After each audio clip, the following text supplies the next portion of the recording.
ચલો અત્યારમાં મસ્ત બે ટોપિક હતા અને એક ટોપિકનો તો મેં વિડીયો બનાવી જ નાખ્યો છે. અત્યારમાં પણ વિડીયો ઉપર થોડોક પ્રકાશ પાડી દો, બરાબર?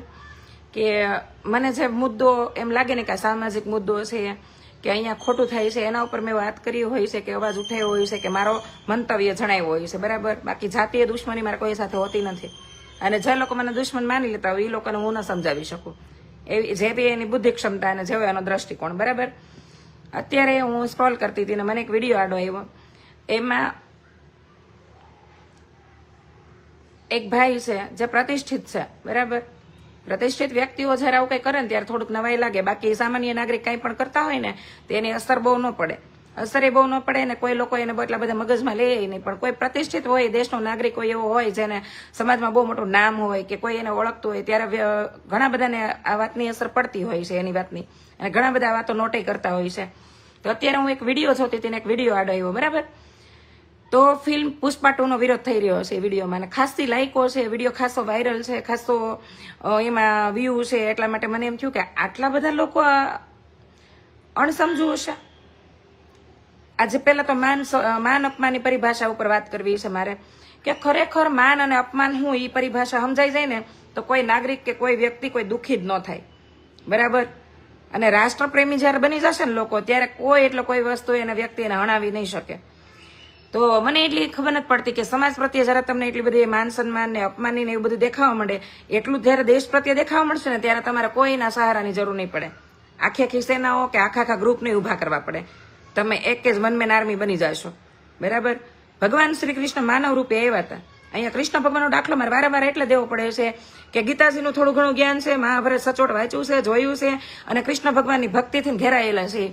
તો ભગવાન કૃષ્ણ હતા, એનું અપમાન દુશાસન, દુર્યોધન, જરાસંઘ, શિશુપાલ, આ લોકોએ વારંવાર જાહેરમાં કર્યું. આપણને બધાને ખબર છે. ભગવાન કૃષ્ણ હું એ ક્ષત્રિય જ હતા ને, મહામાનવ હતા, ઈશ્વર છે, 14 બ્રહ્માંડના રચયિતા.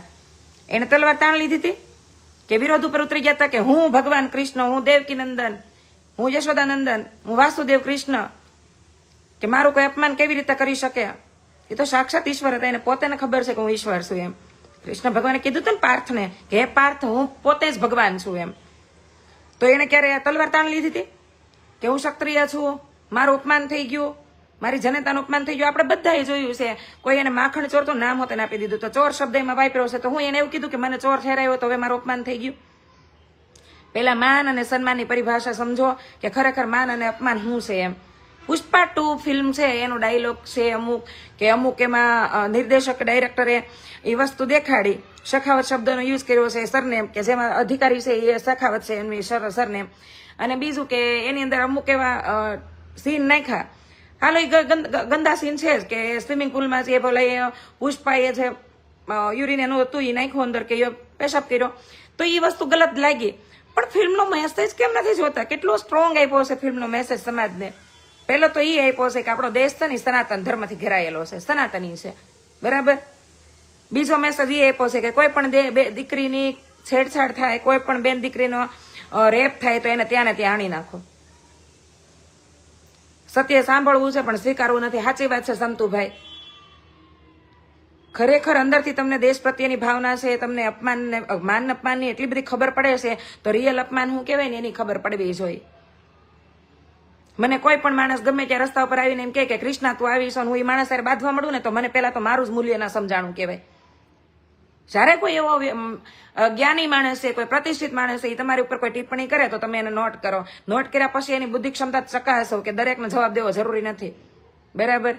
અને દરેક વખતે કોઈ વસ્તુને પકડીને ઊભી થવી જરૂર નથી. સસ્તી પબ્લિસિટી માટે ક્યાંય પણ કોઈ પણ હદ ઉઠાવવાની. તમને ફિલ્મના ટાઇટલથી ને પ્રોબ્લેમ હોય, ફિલ્મની અંદર મેસેજ આપો છે, એ કેમ નથી કોઈ દી કહેતા કે ફિલ્મમાં અમારા સમાજ માટે કેટલો સારો મેસેજ આપ્યો, કે ફિલ્મે દેશને કેટલો મેસેજ સારો આપ્યો? અમુક ફિલ્મોને નેશનલ એવોર્ડ મળે છે ત્યારે કેમ નોટ નથી કરતા કે આની અંદર તો એવું તો ખાસ શું હતું કે દેશને સૌથી મોટો મારા માટે ઓસ્કર એવોર્ડ ક્યારેય નથી હોતો. મારા માટે નેશનલ એવોર્ડ હોય છે, કે નેશનલ એવોર્ડ એટલે રાષ્ટ્રપતિ દ્વારા તમને એવોર્ડ મળે છે ફિલ્મને કે ફિલ્મના અભિનેતા કે અભિનેત્રીને. તો આ ફિલ્મની અંદર એવું તો શું હતું કે એવું તેણે રાષ્ટ્ર માટે શું કર્યું હતું, કે ફિલ્મમાં એવો રાષ્ટ્ર માટે શું મેસેજ હતો કે આટલો મોટો પુરસ્કાર આ ફિલ્મને આપી રહ્યા છે લોકો?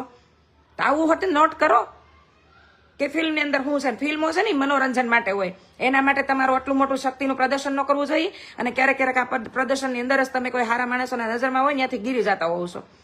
લોકો તમને એક લેવલે પહોંચાડે, સોશિયલ લેવલમાં તમે આગળ હો કે સમાજ લેવલમાં આગળ હો, પણ ખરેખર અમુક એવી તુચ્છ હરકતોથી તમે ક્યાંક ને ક્યાંક લોકોની નજરમાંથી પડતા હોવ છો કે જે ખરેખર તમારું અપમાન થયું કહેવાય.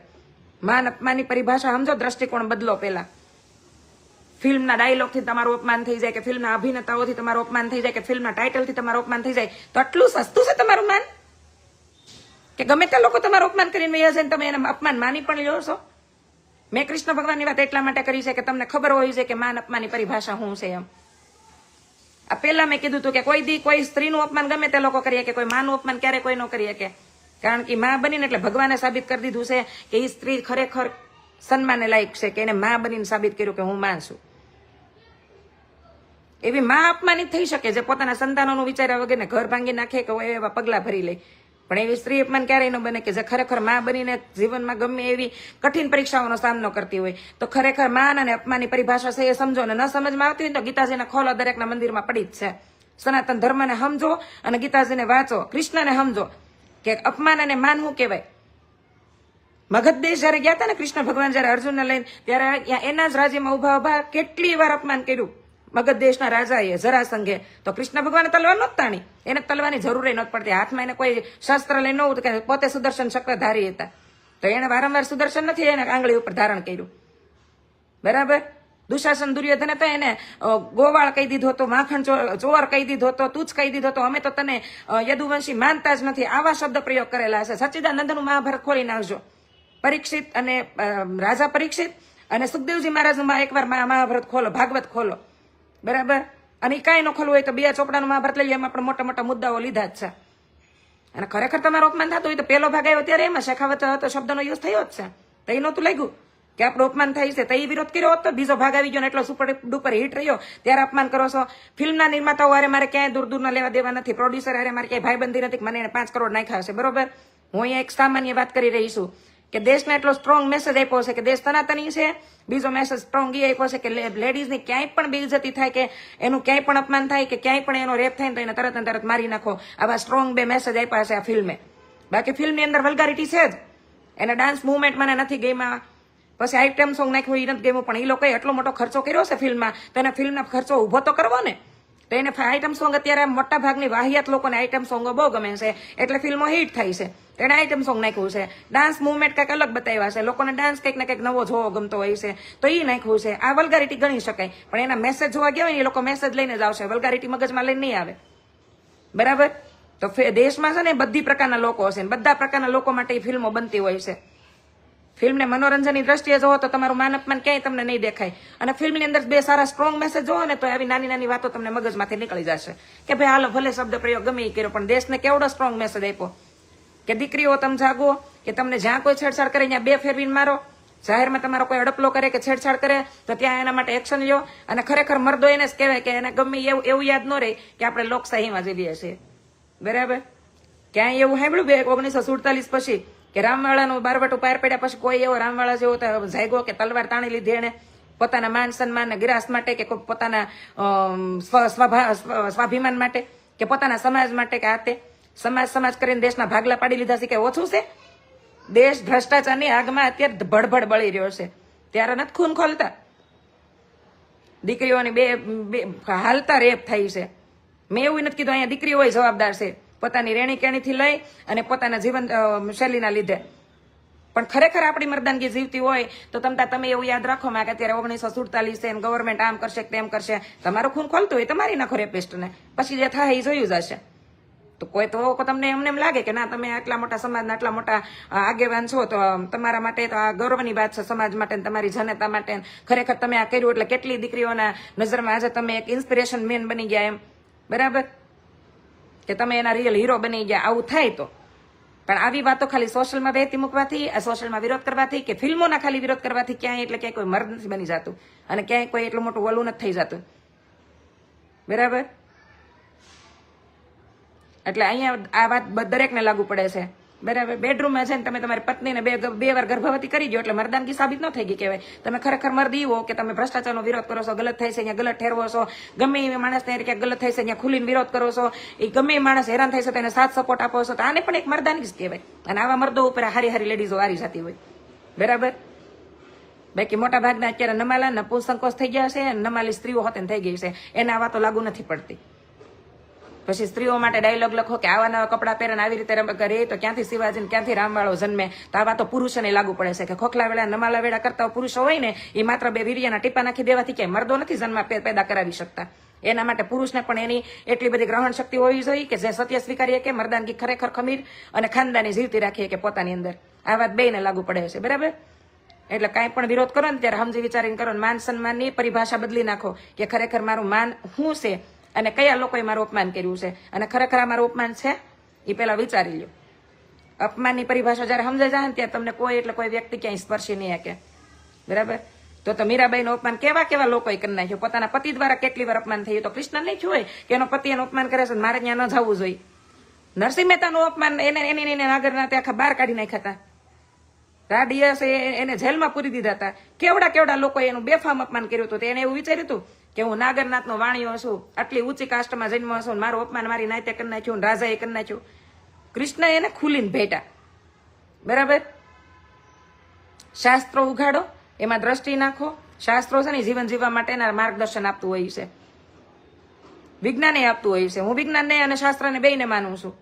એમાં બેમાંથી એકેના વિરોધમાં નથી, કારણ કે વિજ્ઞાનને પણ અવગણી ન શકાય અને શાસ્ત્રને પણ ન અવગણી શકાય. તો આ બેયને ખુલીને વાંચો, ચિંતન કરો, એનું અધ્યયન કરો અને પછી કહો કે ખરેખર માન અને અપમાન શું કહેવાય. માન અપમાન માટે મેં કૃષ્ણ ભગવાનનો દાખલો આપ્યો જે સચોટ છે. બરાબર. કૃષ્ણ ભગવાનનું એટલી વારંવાર અપમાન થઈને તો એને કુરુક્ષેત્રના રણ મેદાનમાં હથિયાર ન ઉઠાવ્યું. વિચારો. નકર એને એમ ન થાત કે ફલાણા ઓલા વખત 2 વર્ષ પહેલા હું અહીંયા ગયો તો તેને મારું અપમાન કરી નાખ્યું હતું, હવે તો કુરુક્ષેત્રના રણ મેદાનમાં ભેગો થઈ ગયો, લાય એને હણી નાખું. બરાબર. પોતે જ એવો મેસેજ આપ્યો છે ને કે હે પાર્થ, હણે એને હણવામાં કોઈ પાપ નથી એમ. છતાં એને તો કઈ એનું અપમાન યાદ ન રાખ્યું, કારણ કે ભગવાન હતા. એને આખા સમગ્ર વિશ્વ માટે જીવવાનું હતું. બરાબર. એને કલ્યાણ માટે અવતાર લીધો હતો. એ નાની વાતમાં પોતાનો અપમાનનો બદલો લેવામાં રહેત ને તો એ ભેગું જ ન થાત. હા, એને માતા પિતાનો અપમાનનો બદલો લીધો. માથી મોટું કોઈ ન હોય તો એને માતા પિતાના અપમાનનો બદલો લીધો કે જે મહારાજા ઉગ્રસેનના રાજ્યમાં કંસ રાજા વિરુદ્ધ થયો હતો. બરાબર. તો આ બધી વસ્તુ એને અપમાનિત લાગી કે મારી જનતાનું અપમાન થયું છે.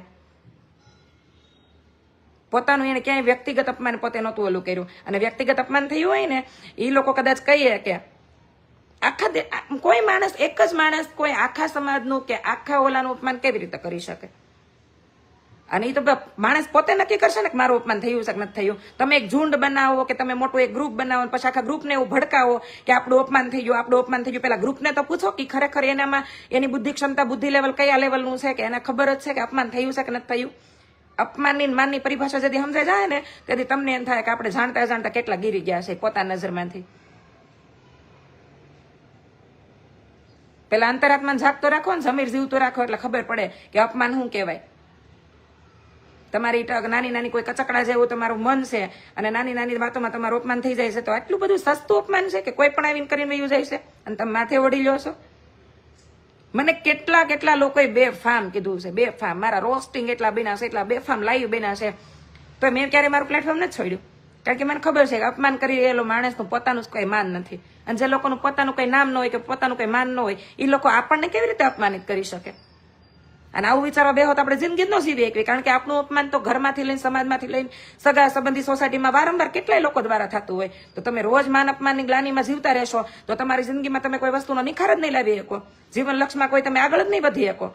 તો અપમાનની પરિભાષા પહેલા સમજો કે અપમાન કરનાર વ્યક્તિ કોણ છે અને એનામાં કેટલી બુદ્ધિ લેવલ કેવું છે, એની ક્ષમતા શું છે, એનું પોતાનું કેટલું માન છે. આ સમજાઈ જશે ને તો મારી વાત સમજાઈ જશે. બાકી સમજાય એને વંદન. કારણ કે ટૂંકી બુદ્ધિના લોકોને મારી આ વાત સમજાય ને, જેની બુદ્ધિ લેવલ મારી કરતા અપ લેવલનું છે ને એને સમજવાની જરૂર નથી. મેં મારો વિચાર અને મંતવ્ય અહીંયા રજૂ કર્યો છે, તમે પણ કરી શકો છો. જય માતા.